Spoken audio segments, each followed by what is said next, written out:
Welcome to the UDP Broadcast, a podcast where a group of friends get together and offer both informed and uninformed opinions on gaming-related topics. I'm Luminary, and I'm accompanied today by my hosts, Imee, the Eternal Barcode. Hello. The Nordic Cajun.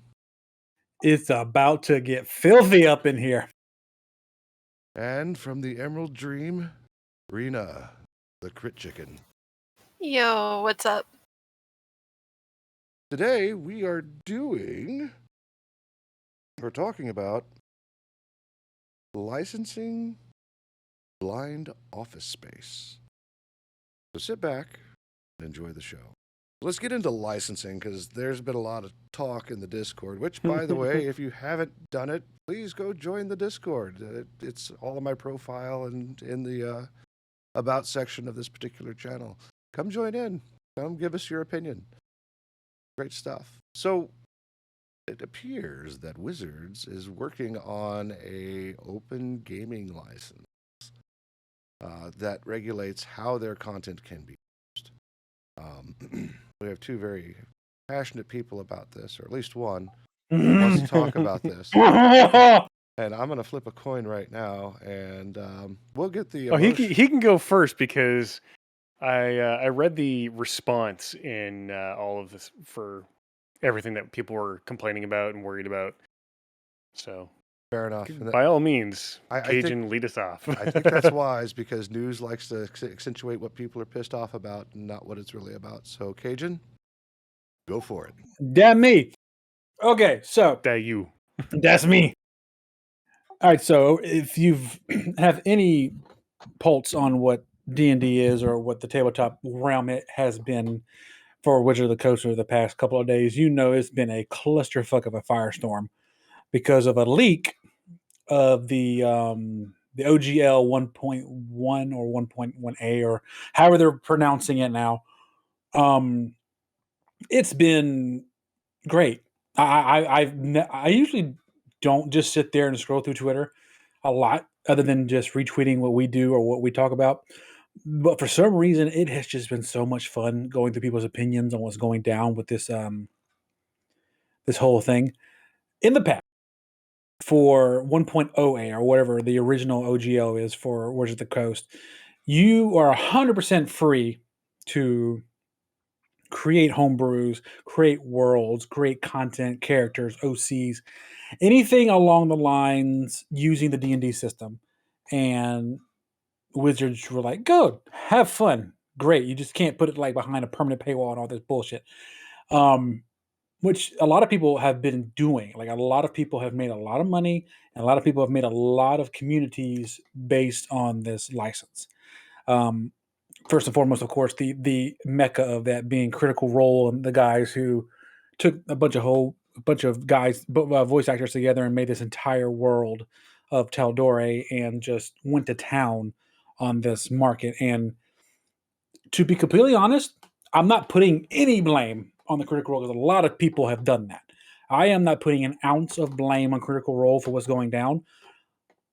However, because they've done such a good job at making Dungeons and Dragons look like so much fun to deadgum play, they've been instrumental in making Dungeons and Dragons mainstream. Prior to Critical Role doing their thing on Twitch and all that good stuff, Dungeons and Dragons was something people whispered about. They weren't proud to tell people that they play Dungeons and Dragons, that they play clerics, that they play druids, that they play mages, that they play paladins, and they fight these big evil bad guys in these fantasy realms. Hell, the entire 80s and 90s growing up, all I heard from the church was how evil Dungeons and Dragons was. I remember that shit. Because they think they're summoning actual demons in their basement. That's how shunned the Dungeons and Dragons community was, despite the fact that it just being what it is, a game.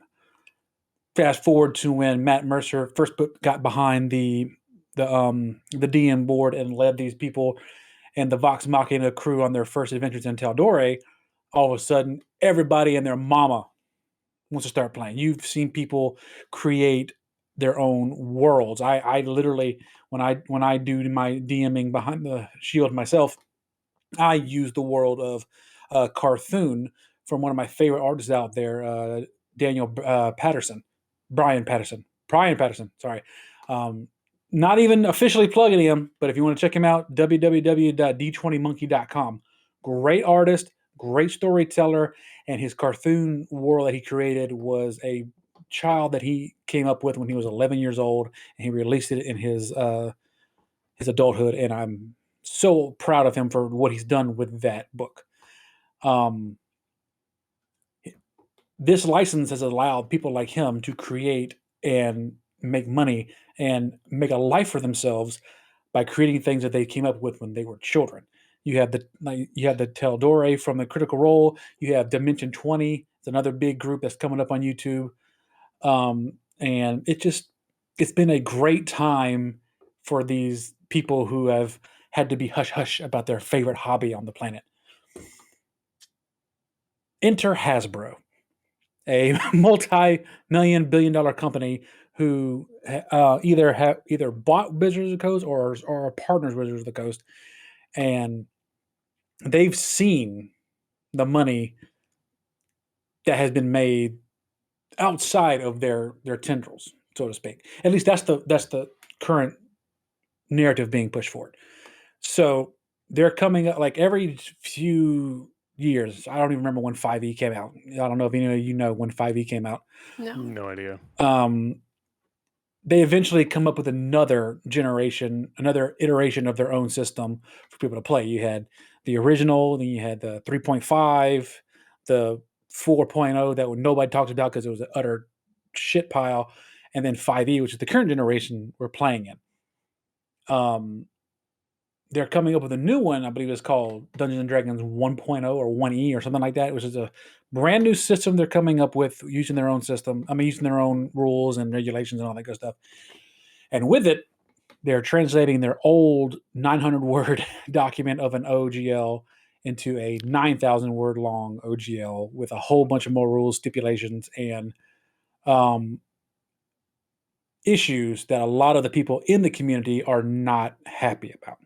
Really quick here, OGL stands for Open Game License, in case you did not know. Basically what governs the creation of content for D&D and similar things like Pathfinder and other systems. Yeah, there was quite a few projects out there that actually implement an open game license of some sort. At least that's how it's done. There's others that are done under like GNU or GPL, and some even have their own special licensing. The idea of it is to, if you're going to make content of our crap, make it free. Don't paywall.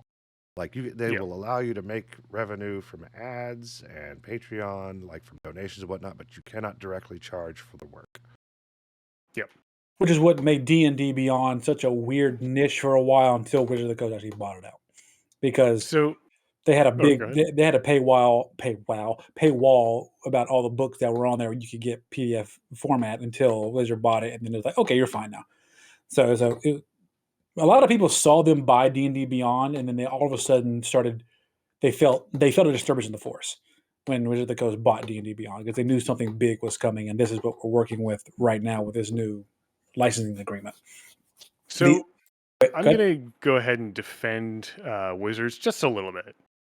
Because yes, there is a lot of speculation. There's a lot of concern over how it's going to work when you make your own content.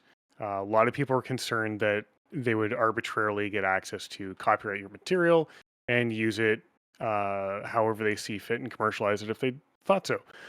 That's standard. And I don't know why these people are getting upset. Any system, or actually not, I won't say any, but almost every system out there that lets you create your own personalized content, the owner of the IP generally has in their community use guidelines or terms of service something that says if you create user-generated content, we reserve the right to use your stuff however we see fit, and you waive your copyright to that material. So that wasn't in the original 900-word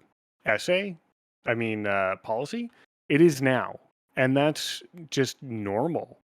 You look at mods for video games that have been swallowed up by the original publisher. The people who built those mods did not retain the copyright license to the mods they built because as part of the community terms of service or the actual game terms of service, they gave up that right to anything. So that's becoming a standard term that's in there and people are losing their mind. I don't know why. But another thing that I thought was interesting is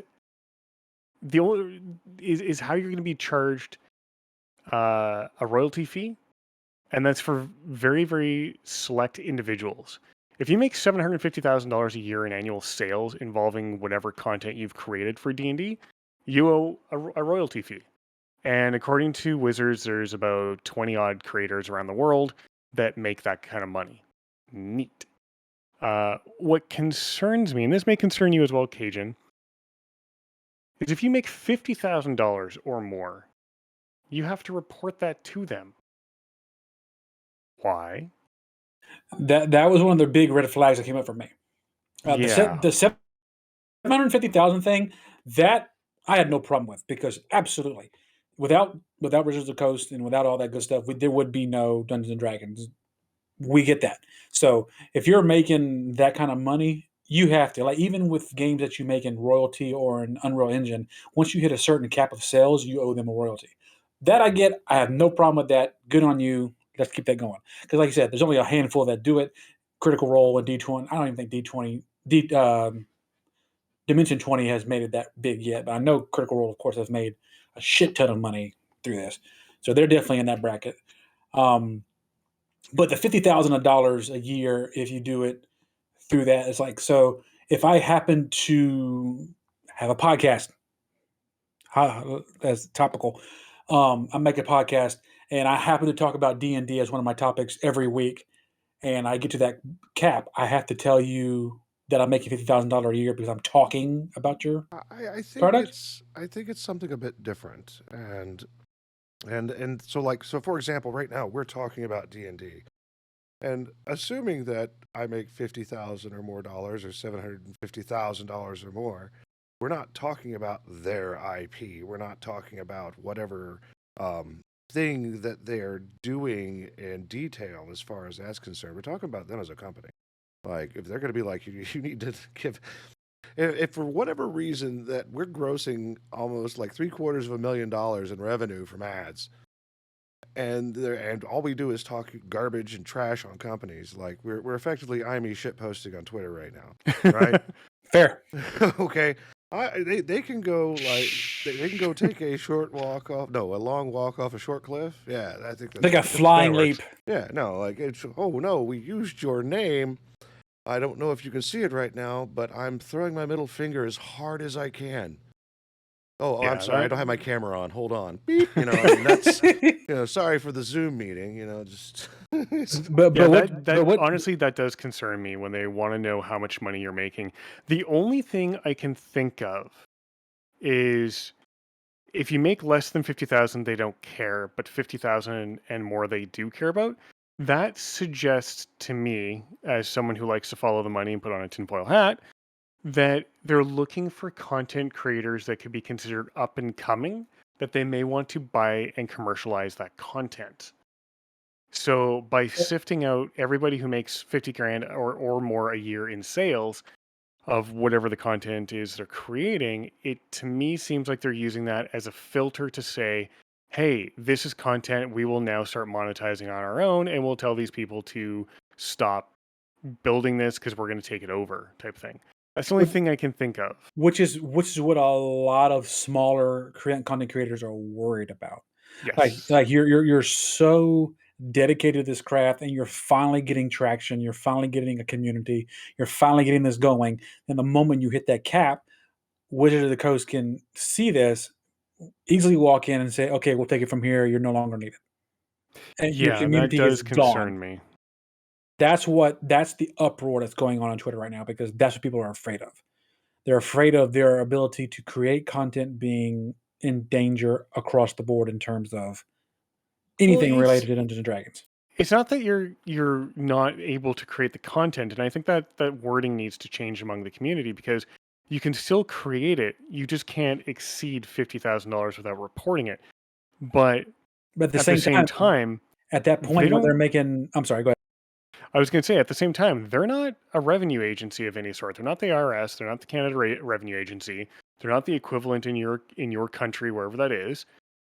What right do they have to know your income and sales off of that IP address, or not IP address, that IP, other than perhaps they're looking at it as from the intellectual property standpoint of, we want to know how much you're making off of our IP. That's the only thing I can think of. But even then, getting enforcement of that is going to be damn near impossible.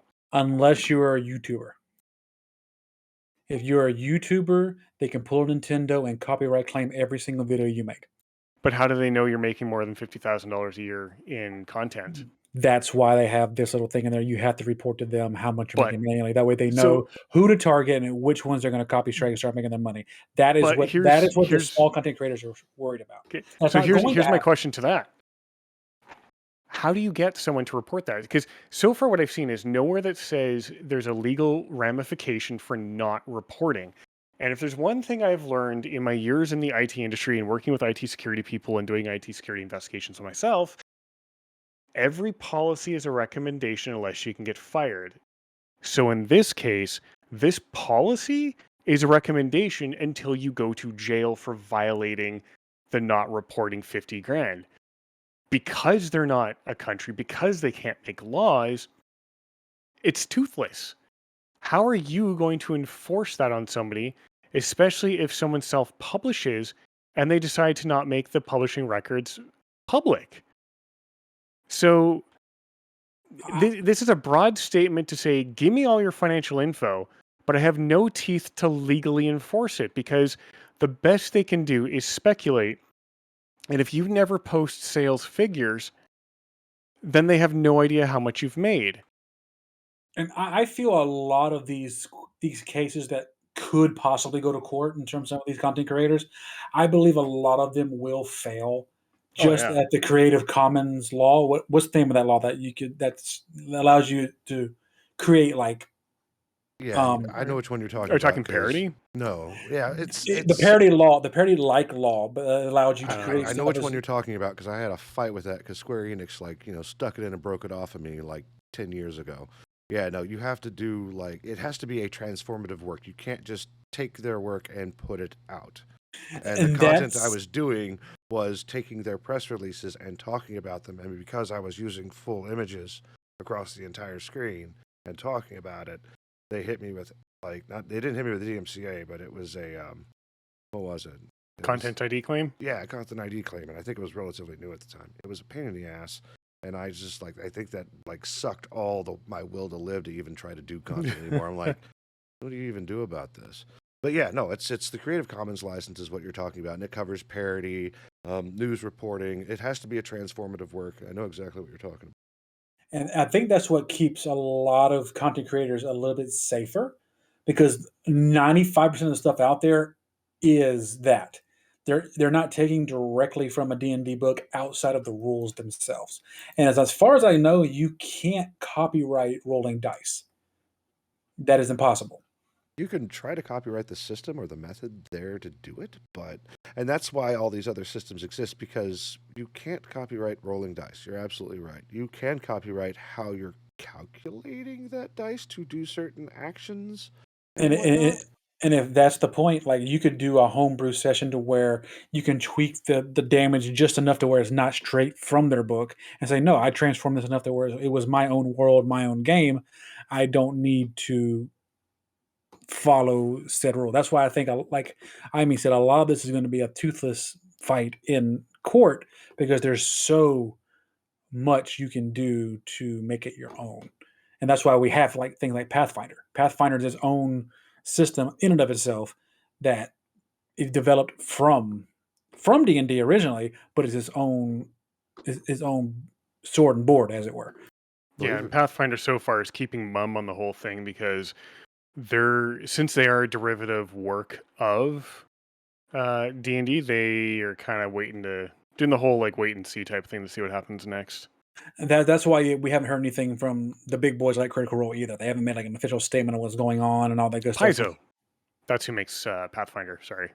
Yeah, he was one of the ones that really brought all this to light, though. or they are. They brought the article, like they found the leak and really brought to life everybody to start reading and digging into it themselves. And Because not even to get back into the essence of this, Wizard was already doing things in the in the 1E expansion itself that people were already angry about, including not letting sorcerers and mages and spellcasters get criticals on spells. You What? know, so What? Yes. before you Yes. even go any further with What? that thought, Cajun, I want you to understand that every one of those books come with a notice in the front that says this is a guidebook, not a rule book. I want you to understand that. You want to critical a spell, that's up to you as a DM. Like, Exactly. So that being said, I wouldn't even worry about it. If people are pissed about it, those are all the rule mongers. Like, fuck those guys. Like, just no. Like, that's I'm not a rule monger, but the moment I read that, I was like, "Fuck no!" Watching a critical fireball hit, shit, yes, Oh, no. hell yes, please. You get As a side no. effect, Like by the way, your before we go runes. any further, I'm going to have to go find a fancy sound effect to put over all our F-bombs. So, Oh no, see, we're fine because we're more than 30 seconds into the video. Oh, yeah, I was keeping it calm until we got past the 30-second mark. Then I let loose the F bombs because after that they don't care. right. Yeah. But there's something else to really consider is that whole Creative Commons and whatnot derivative works. And one of the points I brought up, and even Dankwart in our Discord, was just like, how are they going to know? Like, so, and Yeah. I even made the distinction, like, if you ask someone, hey, I have this idea for a character. It's a wizard. I want fire coming from his hands. I want it to be in a cave-like setting, and I want a spider on fire. Right? Oh, Okay, so if you say that, like, okay, well, it's not from D&D and whatnot, you're fine. But if you say, I would like you to do original work, creating Drizzt or someone famous, or if you say, I want my warlock from Dungeons and Dragons, or things like that, and now you do that. Now, how do you get around that? And I thought of a way to get around that, and that is not charging for the piece of work, but charging for the skill to make it. Yes. which makes sense. That's how I you get around a lot of IP rules and policies that say you can't make money off of the work or the stuff you're using to for the content you're making, but people charge for the time and effort it takes to build whatever the hell it is. I've seen that with some even flight sim mod stuff, like aircraft, like airframes and whatnot, for some of the older versions of flight sim. It was very much like that. It's like they weren't allowed to charge for the model, but they would charge for the time and effort it took to make the model. Now the question is, would that work for people who actually develop a world within the D&D setting? Oh, absolutely, because you're spending how many countless hours thinking of the concept, balancing out the ideas, the characters, the items, or whatever else. That's a lot of time and effort. And I actually know someone who works in the tabletop industry as I think he's executive director now. But it is a lot of work and it is very time consuming. So it is very conceivable and feasible to charge people for the amount of time it takes to do the work instead of charging for the work itself. Because that circles back full circle to what I was talking about my boy at D20 Monkey, who made this entire world to be used in any setting you want. Like he even described it. He can say you can play it in 5e, you can play it in Pathfinder, however you want to play it and use the characters in it. That's how this book is designed to be used. So in theory, it's not a Dungeons and Dragons book. It's a world he created, almost like a book itself, like a book of fiction that he created. The lore, the people, the gods, everything he created within that realm. Yeah. And so, and that's the same thing that Critical Role did with their book of Tal'Dorei. I actually got their book, Tal'Dorei Reborn, which it takes place 25 years after the events of the first campaign that they ran on Twitch. So they created the people, the land, the continent, the planes, the characters that they played in the game themselves 20 years later, where they ended up after everything went down. All of that I could conceivably see that's where Wizards of the Coast would want the quote unquote 50,000 a year to be registered because you're selling that product. But like we just discussed, it's hard for them to even pull that in. Like, this isn't a Dungeons Yeah. and Dragons book. This is a book I made of this realm, of these people. Yeah, And but even then, I mean, you're asking for personal financial information that there's no legal obligation to provide that. And unless they can cite a law that says you must provide them with that financial information, they're just asking politely, and you have every right to say, go fuck your hat. And I await the momentous occasion when more people start saying that, because I'm just going to piss myself laughing. Because I think Nat Hasbro and Wizards of the Coast were trying to do what Nintendo attempted to do in terms of trying to get every dollar they could out of every IP they could of people trying to stream it, create fan, excuse me, stream it and YouTube videos and all that good stuff. Difference is, Wizards of the Coast have the rights to like the player handbook and the monster manual and the books that they officially create. Other than that, if somebody wants to play a world with their own set of rules, they don't have a ground to stand on in terms of they have to be paying me money for what they're doing. At best, they can try and argue that you got the idea from them, therefore you owe them money. But that assumes you start A, selling it, and B, get their attention or whatever else. Like, to me, it just sounds like a load of bullshit for now that I wouldn't even really worry about. Yeah, there is no original concept anymore. Everything's a copy of a copy of a copy of a copy. Well, yeah, that's pretty standard. That's why patents and all kinds of other stuff. You have to make the distinction between copyright and patent. So anyway, Crit, what are your thoughts? I don't really have much. I don't have much at the topic. She will after she plays her druid bard. She'll have a lot more opinions after that, after she finds how much fun D&D is. Or whatever we play it in. I haven't played D&D before. So. That will change soon. Hashtag. Well, I think it's less about playing D&D and more about legal implications of using IP. But that's again another thing I haven't really dabbled in, except for like music and stuff like that, where they're like, portion of your stuff has been muted, because I was like, oh, well, okay. Oh, fair enough. But yeah, that's blanketed where we stand. I appreciate the fact that Ami came up and with the positive sides of what some of this stuff could do, including because I was ready to come pitchforks and tar and feather, but he in his own ironic way actually calmed me down a little bit. Well, and that's funny because you weren't the only person. There was a lot of people out for blood. So on D&D Beyond, which is now owned by Wizards of the Coast, they actually put out a clarification statement where they went over all the changes. And for most people, there's going to be no change. I'll quickly read it here because I know we're running out of time. We're running a little bit over. Outside of print media and static electronic files, the open game license doesn't cover it. So stuff like videos and video games are not covered.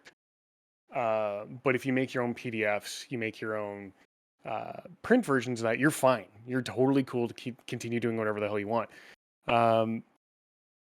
Is this new policy going to affect the D&D content and services players use today? It shouldn't, is their official answer. The top virtual tabletop platforms already have custom agreements with Wizards of the Coast to do what they do. So again, you're covered there. Previously, before they were bought, D&D Beyond would have had a license like that, and same with Roll20, which is another platform I use. Merchandise like minis, novels were never intended to be part of the OGL, and OGL 1.1 won't change that. So people thinking that they could get away with doing minis and novels under the OGL were mistaken, and this is now actually clarifying that, saying, no, that's our actual shit. No thanks. Creators wishing to leverage D&D for those forms of expression will need, as they've always needed, custom agreements. The second thing that's getting changed or updated is they're going to offer different terms to creators who choose to make free share-alike content and creators who want to sell the products. For someone like you, Cajun, if you're just doing share-alike stuff, barely anything is going to change from what you're already used to. If you're making commercial content, relatively little is going to change for most creators. But for those of you selling custom content, here are the new things that you'll need to do. One is accept the new license terms and let them know that you're offering stuff for sale or what you're offering for sale. 2, report OGL related revenue annually if you make more than 50K a year. Again, that doesn't seem like they can enforce that, because how are you going to prove that? How are they going to prove what you do that unless the when license agreement says you must provide financial information? That's unless the only way they can do it. unless you have the license agreement where they get a notification of everything you sell. Exactly. And that, well, it sounds like if you have to report it, then they don't get a notification, but the license terms, which would be legally binding as a contract, probably states in there that you must provide them that information. And then include a creator product badge for your work, whatever the fuck that's going to turn into. So all you have to do is like the moment you reach like $749,999, quit producing that and go on to a new project. Well, no, you just stop sales for the year, because it's not total sales ever. It's just annual sales. So when you're $1 shy, it says all revenue. no, for few. So Oh no, in a basically year. what it You're right. says, You're right. if you're making less than $50,000 a year, nobody cares. You make more than that, you have to report it. For the fewer than 20 creators worldwide who make $750,000 a year in income, they add a royalty fee starting in 2024. So even the creators making significant money selling supplies and supplements, and no royalties will be added or due this year, but next year, yes. And then everything, as always, 750,000 or lower than 750,000 in the future will be royalty free. So they're just modernizing it really and adding language that you find in any or almost any end user license agreement. And for most of you, those things are horrible documents you never want to read. For me, it's my day job, so get used to it. Trust in the barcode. Yes. But that brings us to our next fun thing. Completely changing the topic. Did you know? And this is, I thought this was really, really cool. A person who is thoroughly blind, has been blind their entire life, has been playing God of War Ragnarok completely blind, all through the accessibility options in the game. That's absolutely fantastic. I saw that article. Yes. And that's that. I mean, the entire idea that they're bringing in accessibility options, and believe it or not, like game design also includes sound design. Also plays a role in that as well. But yeah, no, Sound design, art direction, QA, like everything, right? But yeah, so this person's name is SightlessKombat, and they've been playing the entire game so far. And because of the extensive accessibility features, they've been able to actually play the game. There are still a few parts, such as some of the skill trees and some of the menu options, they need help with. But for everything else, it's been apparently just like amazing. This guy has never even understood what a game was like prior to getting behind Ragnarok, which I thought was a really, really fucking awesome to see. And haha, YouTube, this is not the majority of the content, is not swearing. Anyways, a rant for another day. But yeah, so a lot of the in-game tasks can be done with accessibility features. Most of it, navigation-wise, is good to go. But like I said, there's still a few things here and there where he needs help. But yeah, so I think this is great in the sense that hopefully Ragnarok will become the standard and improved upon for newer releases of games to say, well, Ragnarok won a video game award for innovation in accessibility. Their PlayStation's other title, or Sony's other title, The Last of Us Part 1, was also nominated. So with Sony putting that much money and effort behind this, hopefully other game developers will start looking at accessibility as no longer an encumbrance and a nice to have, as I've seen some developers talk about, but now treat this as a standard thing that needs to be improved upon to make it extremely accessible to blind people or people with ability issues. Accessibility is a topic. Oh, go ahead. Go ahead. No, accessibility as a topic altogether, even where I work. Like there are documents, if you create something to be consumed by the company or representing the company, like there's a whole list of guidelines that we have to go through to make sure that it is accessible for everyone. There's even like a review panel that goes through and will give you advice of, hey, like this is a thing that you need to do.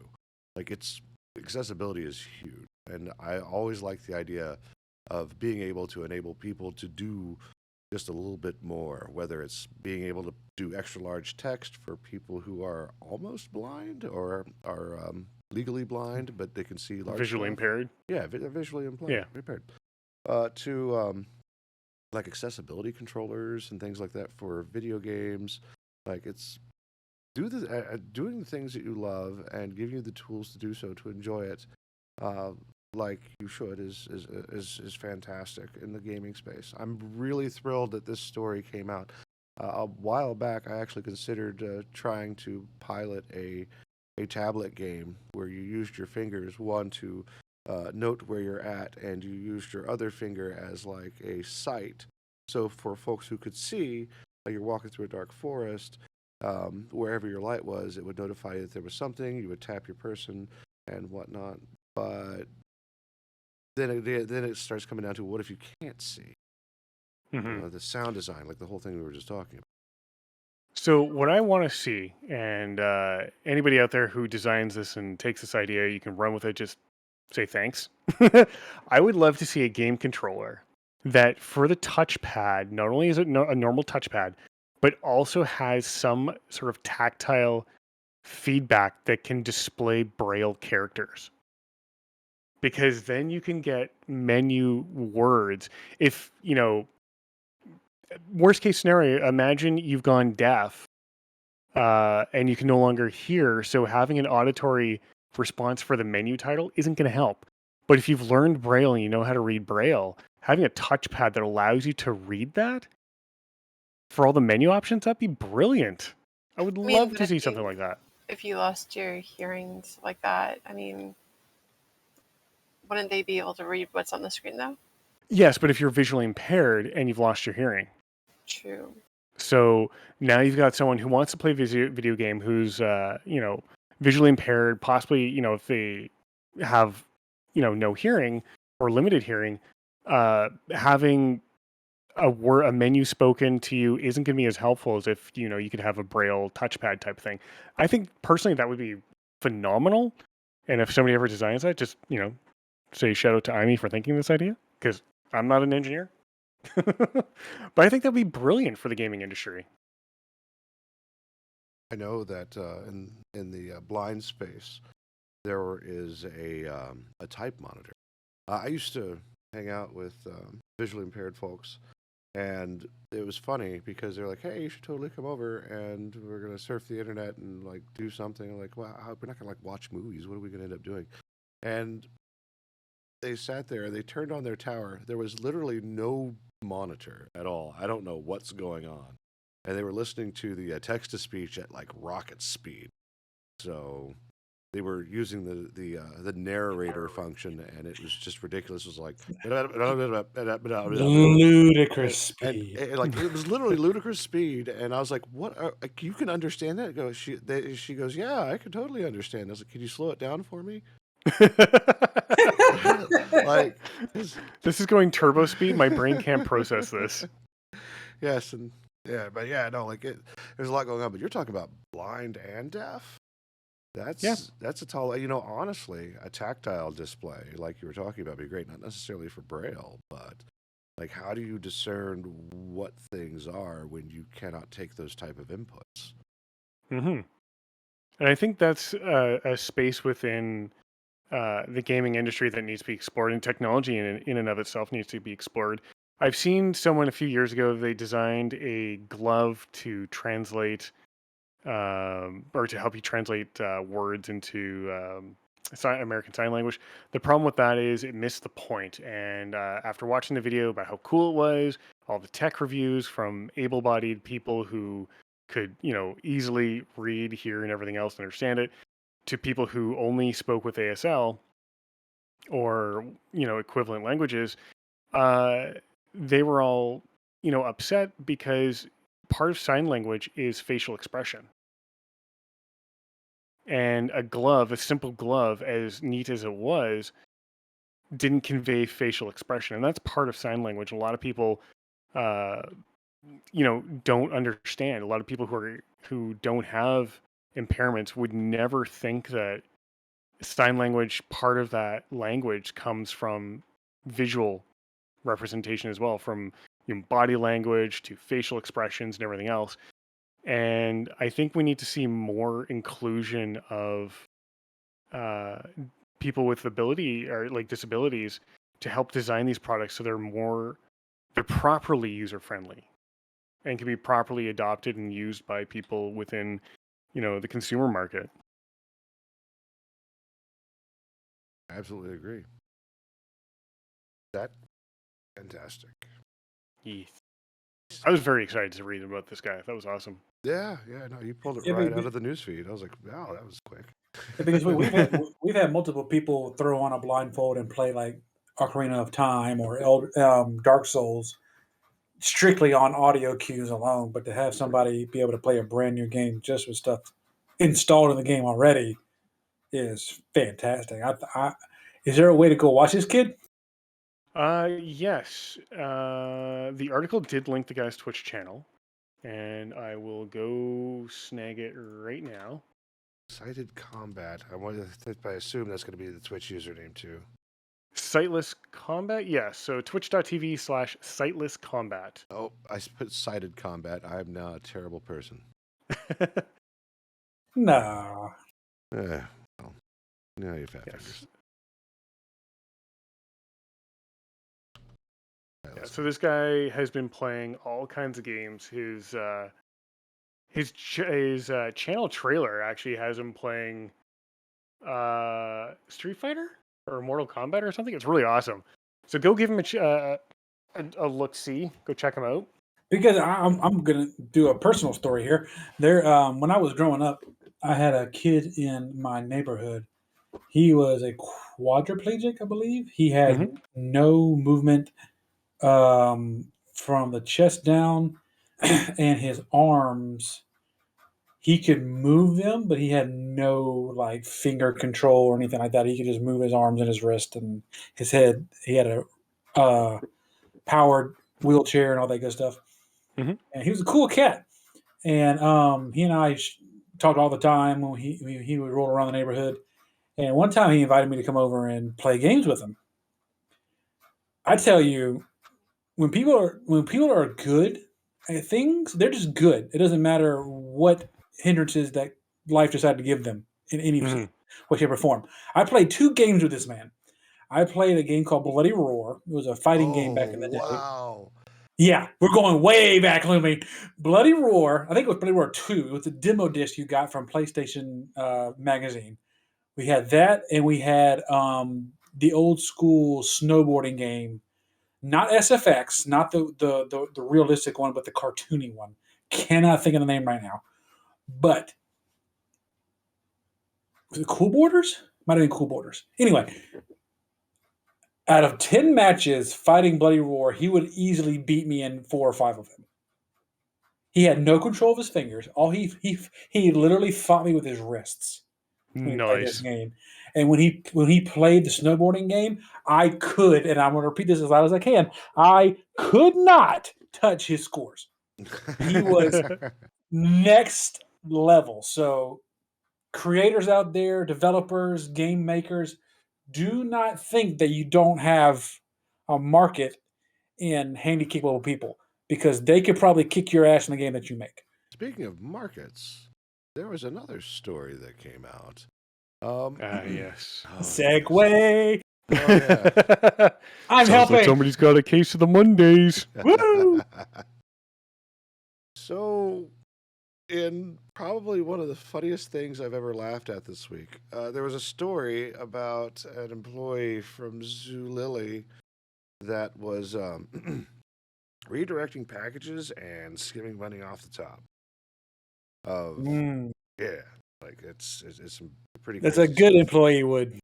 Oh yeah, no, like the article is just bonkers by itself, but like, so let me pull up IME's notes here real quick because it's got a lot of the good stuff in there, but there's some other stuff that was missed.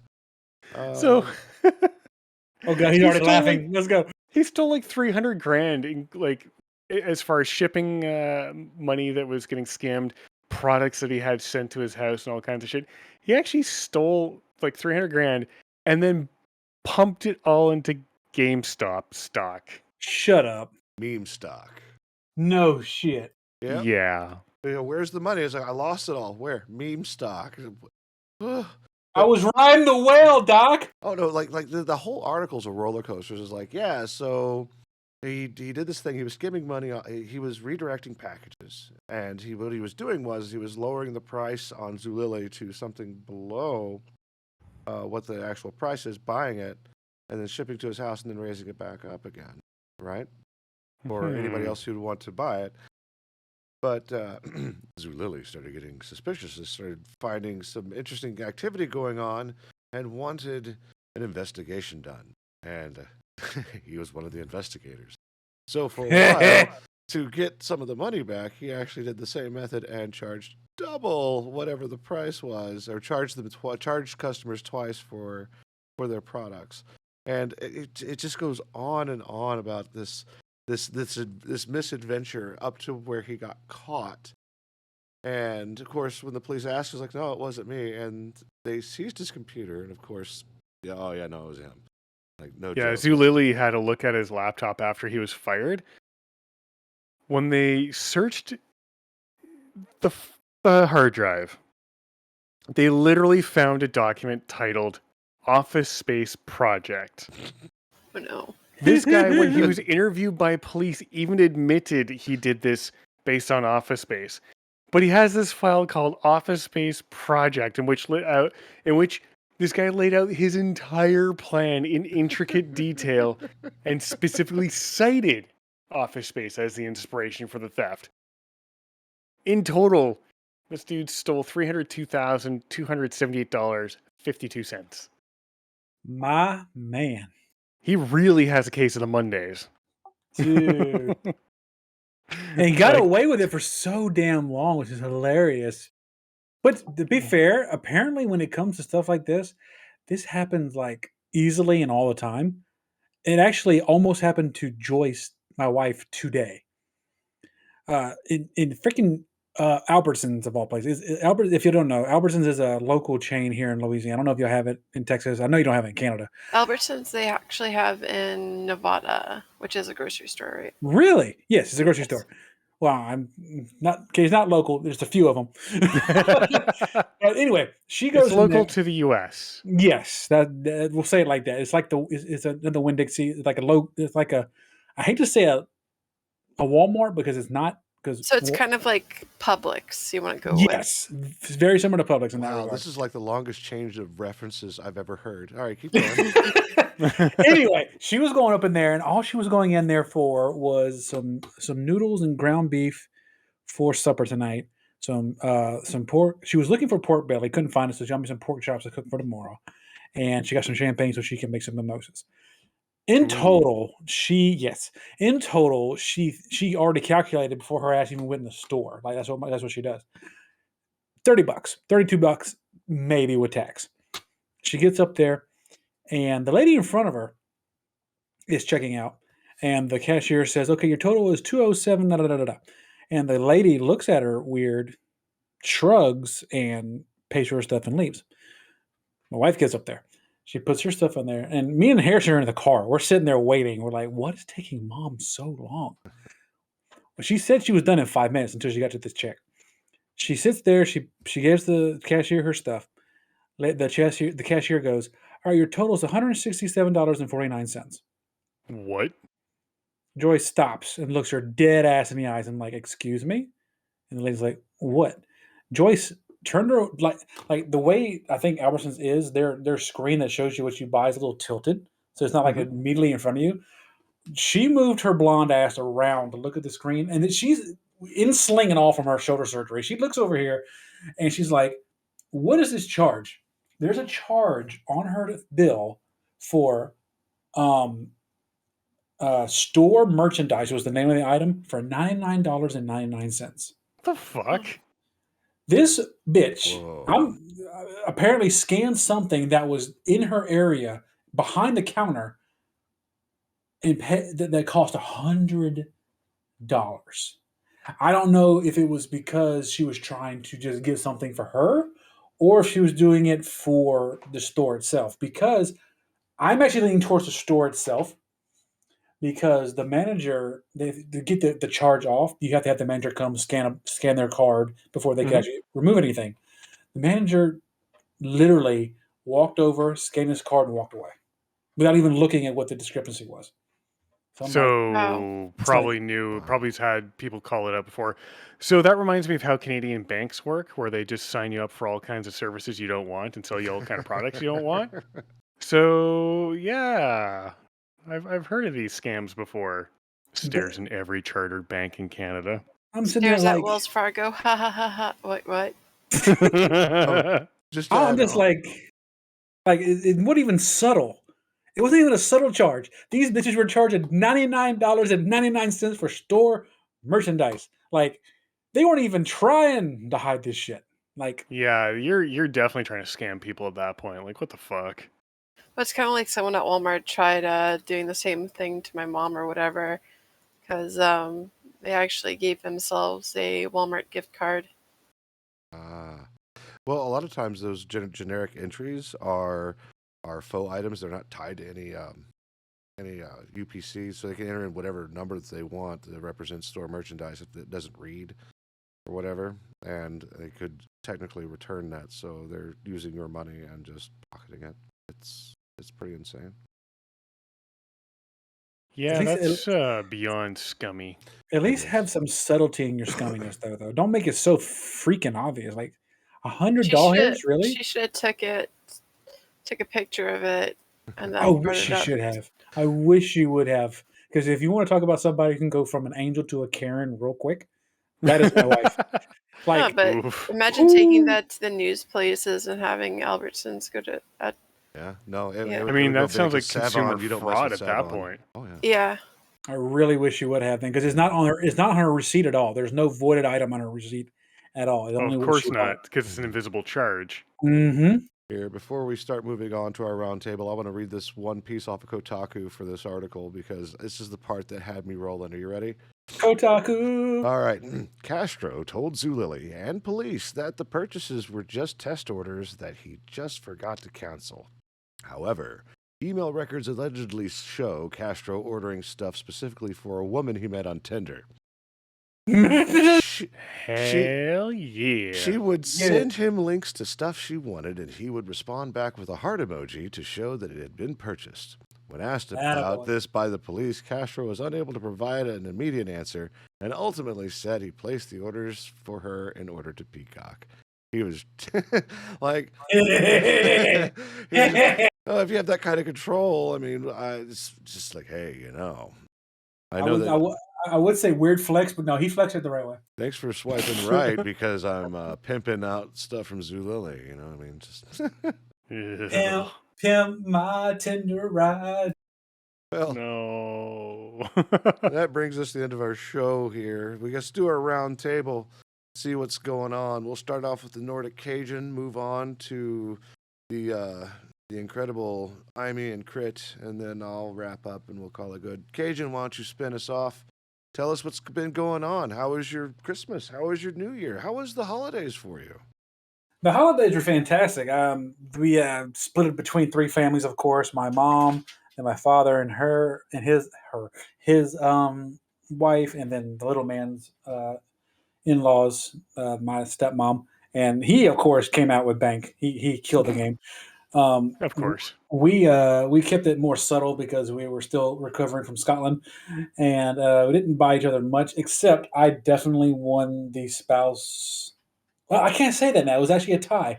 I came out first in the spouse gift purchasing department, and then she came and countered me after Christmas, and it kind of evened out.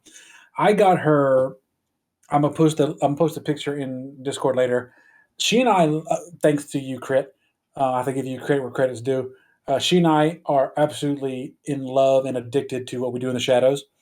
Yay! And when I say she's watched all 4 seasons more than I think she has, like she used to watch yearly the Friends seasons back to back at least one time throughout the year. She was obsessed with Friends. I think she's about to pass her record with What We Do in the Shadows. That's how much she loves watching this damn show. Cannot wait for next season. Anyway, especially with that one lady in the one season that was a harpy that looked like what is it, Snooky? yes, love that episode. Well, for Christmas, I was like, if I'm not gonna get her anything big or special because we got Scotland, I'm gonna get her something that she loves. So I got her 3 gifts for Christmas. I got her some wooden spoons for the kitchen that have embroidered pictures of all the characters and their favorite catchphrases. Like Mandor's is this fucking guy. Like everyone had their favorite catchphrases.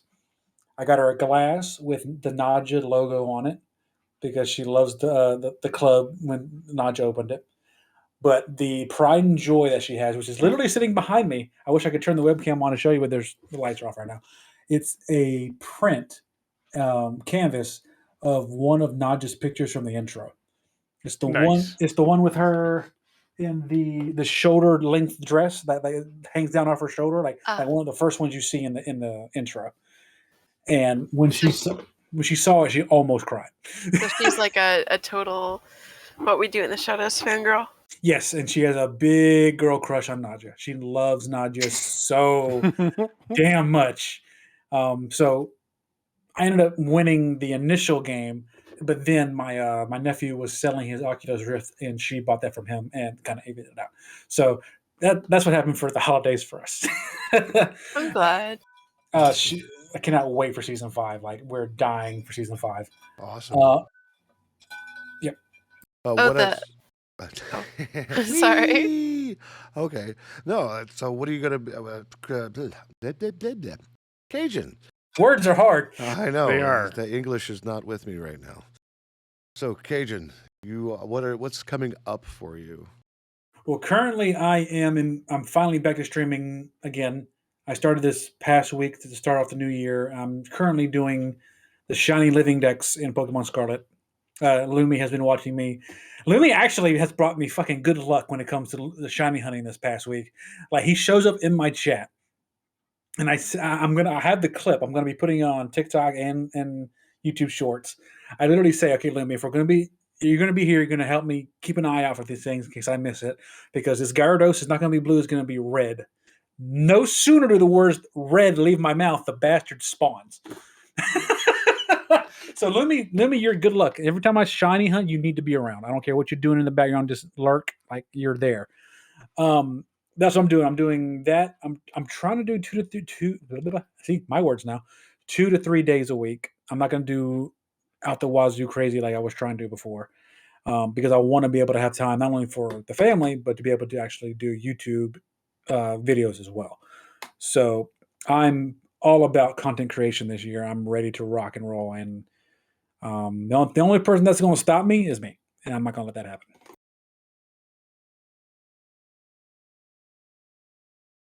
Nice. Good stuff. I'm sorry, I was struggling with finding out the shout out command. Let's see here. Shout out the Nordic agent. There we go. And Buttons are hard. Does it work? Yep, there it goes. All right. Yay. Awesome. It did the thing. Yeah, because you literally were there for all 5 of my shiny catches this week, huh? I think so. Yeah, no, like while I was working on the bot and building the website and things like that, like it was like it kept my sanity because I had you going on, and then I hear, "Oh, it's a shiny," or just like the nudes comment, the noodles. Yeah. So. Yep, danger noodles, send nudes. Send nudes. Oh, no. And right after that, the pink nude showed up. I did. There's so many shinies just for me, like saying stupid shit in your. If that's what it takes to get these fuckers to spawn, let's do it. Yeah. They like noodles. Yeah, indeed. So God. let's go ahead and move on to the awesome barcode and the crit chicken. You two, what's going on? I'll let you decide who goes first, or just talk over each other. Oh, okay. She can go first. Well, I think there's something officially in the mix right now, Yee. which I'm excited for. Nonsense has been pronounced, for sure. Also, I wanted to let you know Does your wife like Guillermo? Like what? Guillermo? She goes back and forth. She initially loved him and thought he was the most adorable person on the show, and now she's torn just because she doesn't know how things are going to end with him with the whole vampire thing with the friend. So, You know, at the very beginning when he was talking about Antonio Banderas, mm-hmm. and you know how Antonio Banderas plays Puss in Boots? Yes. Guillermo is going to be in the Puss in Boots thing. No kidding. Yeah. Yep. So he's That's awesome. There was a picture of him standing beside Guillermo del Toro on Twitter. It was adorable. That's awesome. I need that picture so I can show Joyce. So I'm excited for that. I saw the promotions and stuff like that, so I'm excited. I thought it was a cute nod between What We Do in the Shadows and Puss in Boots. That's awesome. I love that. That is so cool. Just a little nod to the show. That's so sweet. So, Mr. Barcode, I'll pass the baton over to you. All right. So some nonsense has been pronounced. I'm very excited for this as well. Yay! There will be a formal announcement on Twitter later this year. Da-da-da-da-da. And yeah, I'm looking forward to a lot of exciting life changes which are coming up. My voice is slowly healing, so I may get back into the YouTubes if they don't piss me off in the next 30 seconds with their stupid community policy. Right. But I have to be aware of what it's like for the next, for all the policies they haven't come up with yet. But anyways, yeah, so nonsense has definitely been pronounced. That was the big thing that happened this past week. I'm very, very excited for that. And yeah, like I said, there will be a formal announcement of that later. Soon. It was funny when you were going into that little tangent and your voice was starting to fluctuate a little bit, going higher and higher. I literally thought you were going to go on like a Stewie tirade. I was aiming for that, but I can't do that high anymore because my voice is It's like, are you going to be writing something? Are you? Character progression and plot line. It's like me in D&D. It's like, are you going to roll something better? Oh no! Are you going to roll for charisma? Going full circle back to D&D, I'm going to make the unofficial announcement. I am developing a story for a tabletop action for the UDP crew. So we don't have an official date yet, or when we're going to start it, or when it's going to happen. But sometime this damn year, hopefully in the first quarter, we will be doing some dice rolling here, and I will be taking these three on a wild adventure in the actual realm that I mentioned before of Carthun. So y'all get to play in some homebrew action with your characters. So all we got to do is figure out how to get Lumi prepared for his artificer action. Yeah, that's just going to require some reading. That's fine. So you two had a great holiday, did some things, and for the stuff, and there's nonsense pronounced, and all kinds of good stuff. It's exciting. Yes. Yes. Fun, very fun nonsense, and I'm very, very excited for it. Same. So how was the holidays for Lumi? Well, yes. How were you, Lumi? Well, holidays were good. Kids got stuff that they didn't know they wanted, so that's always great. Yeah. I mean, they've got hot and cold running video games. They can't want much. So, I mean, between Game Pass and my massive library of games across all the different platforms, there's nothing really to ask for because they could just go play it. But other than that, we got to do the tree. We got to spend a lot of time together. It was a lot of fun. This is on top of actually taking up the mantle and sitting down and writing a Discord bot for our Discord server. That was a huge undertaking. That was 2 weeks of my life figuring out how to use a library that had documentation for the API, but no idea how to use it. In other words, people, if you've watched the Simpsons episode when he goes to Harvard, you get to scream "nerd" at him. Nerd. Yeah. So what's interesting about that is that I had it running locally on my machine, and I was like, I need to get this to some cloud service providers. So I ended up shipping it off to Azure in a Docker container, and it would reset every 30 seconds. And it turns out, apparently, Azure Web Service requires you to have a web page to respond to their heartbeats. Otherwise, it turns off your app for 2 minutes. So, Dumb. I'm writing a website that's bolted onto this bot that people can access. So it's currently accessible and a work in progress, which can be found at udpnewsbot.azurewebsites.net. And you can see my current work in progress and keep an eye out. I'll be updating it and eventually package it up and it'll be ready for prime time with its own custom domain. It'll be fantastic. Jeez. So if you've given this bot some bolt-ons, does that make it a BIM-bot? No. I don't get the reference. You haven't watched Austin Powers, really? No. Oh my goodness, that's like from 20 years ago. Holy crap. That is Holy our shit, that is 20 years ago. That is our time frame. Wow. No. There's all these people, all these young people who watch the show are gonna be like, "What the hell is Austin Powers?" Oh no, a real check is my brother referenced the diabetes dude, right? And I mean, oh, you mean Wilford yes. Brimley? And he goes, who? Oh God. no. And I was like, this is what happens when you're a child of the 80s. He's like, I was born in 89. I'm like, it's towards the end. You didn't have it. Like, I grew up with Cocoon and that dude and just about everything I watched. Nope, doesn't count. So.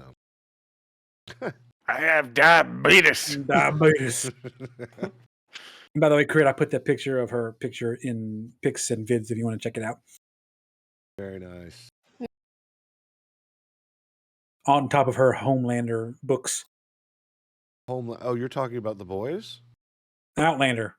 Outlander. Sorry. Oh, that picture. Okay, I know what you're talking about now. Yee, that's awesome. Yeah, she loves it. We got to find a proper place to hang it up for now. It's going to stay between the sending stones of Outlander.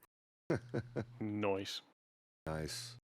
I'm Well, just glad that I could actually find a show that you guys can actually like. I'm so glad you introduced us. We even watched the movie, damn it.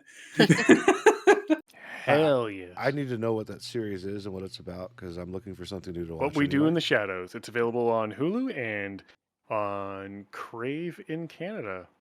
Yep. Basically, In Canada, Hulu in the States. it's basically The Office meets vampires. Yes. Oh God, yes. It's a mockumentary, and it's fantastic. Mockumentary. It is a mockumentary. Yeah, What we you're doing gonna this- like it. All right. Well, I'll put it on my list of things to watch or listen to or whatever. So we can go. At least it's okay. If there's something I could ever recommend to you that you could ever watch and it be like an absolute train wreck, where you just don't want to look, but you just gotta. The Unfortunate Misadventures of Todd Margaret. Not Never familiar with heard that of it. one. Oh, he has that awesome Canadian actor that was in Kids in the Hall. I'm trying to think of his name. All the actors in Kids in the Hall were amazing. Oh yeah, no, they were great. But no, it's he's the bald one. He's in a lot of mainstream American shows, and I say American globally, as in like the Americas, not America as in America, right? So America. Yeah, I'm still gonna treat it as the U.S. because anytime one of my friends from Europe calls me American, I just cringe. I'm like, dude, I'm fucking Canadian. Well, you're from the Americas. No, we don't call it that. You're either from Canada or the U.S. What about Mexico? Nobody pays attention. You're like from North America, like America's hat. Look, at least I'm not from Canada's pants. Are you from Letterkenny? Canada's pants, full of ass. All right, so that brings us to the end of our podcast. So we're gonna go find someone to raid. For those of you watching this after we've done this live show, which by the way catches every Saturday night at 10:30 p.m. Woo! Central Standard Time. That's UTC -6, and I can't remember if we abolished daylight savings time yet. So for right now, it's UTC Not yet. -6. Jalen is streaming right now. Yeah. We're gonna do Jalen again? All right, Once we spring forward this year, that's the last time we spring forward. Then we're done. perfect. Other than that, for where this is going, whether it's on Anchor or your favorite podcasting platform or YouTube, have a good one. It's good to be back, and we'll see you again next week for another awesome episode. Yes. And remember, always stay horny on me.